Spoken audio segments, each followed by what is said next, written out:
Magandang buhay! So, ayan guys, pupunta tayo sa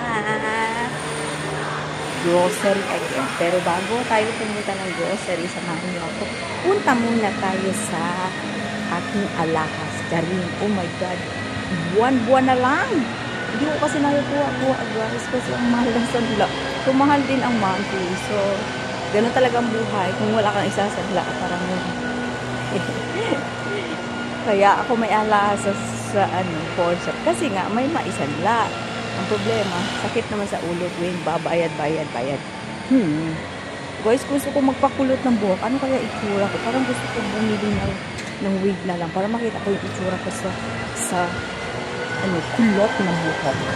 Yung bang wave na malalaki. So, ayan yung allergy ko, guys. So, hindi po yan. Sa mayaman allergy, pero sa mahirap, kagid po yan. Kagid ang tawag.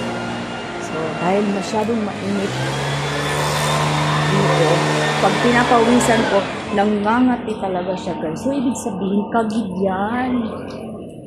Huwag na natin tawagin na allergy. Pang mayaman lang yung allergy.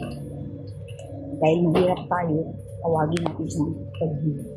So guys, kapag nagpawis ako, halimbawa sa gabi, no, hindi na kami nag-aircon ngayon. Grabe kami mag-aircon eh. Centralized aircon. Ang mahal ng bayad, syempre. So, minsan lang talaga sa buhay minsan lang talaga mag-aircon. So, mag-electric fan kami. So, isang electric fan malaki. So, tendency, ang room, hindi masyado malamig. So, mainit. So, kapag humiga ako, napakainit. Maya, papawisan. So, pag pinawisan ako, makati siya. As in, talaga.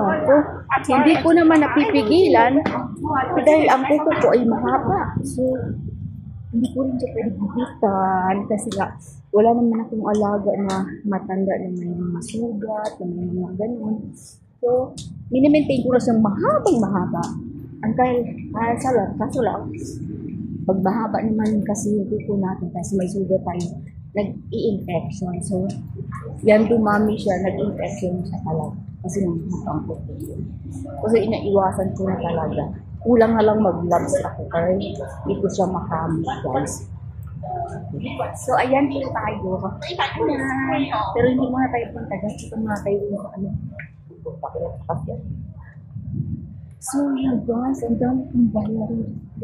Uwi na lang. So, sana uwiin ko. Oh, yan. Oh, kagid talaga yan guys. Tignan nyo. Kulang-kulang kagid. Pag maarte. Ang dami kong rashes. Kagid ba? Kagid. Putas. Uy, ang cute naman ang damit na to. Suot ko. Alam niyo, bigay lang to sa akin. Ayan. Yung buting kaibigan ni Sir.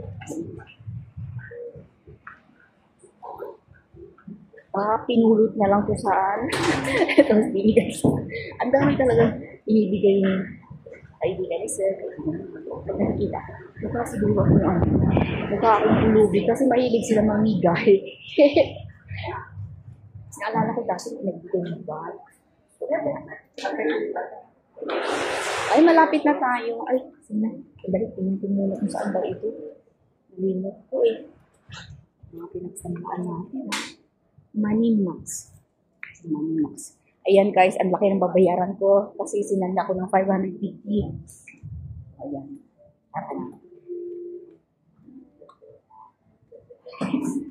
2,000 mahigit na naman yung bayan. Isang saking tigas nila. Bayad ako ng bayan.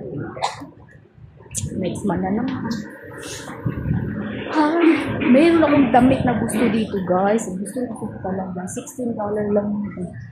Hindi na kami dito pa ba yun? Muna tayo. Mag-charing-charing dahil wala. Wala ko na. Sexy yun eh.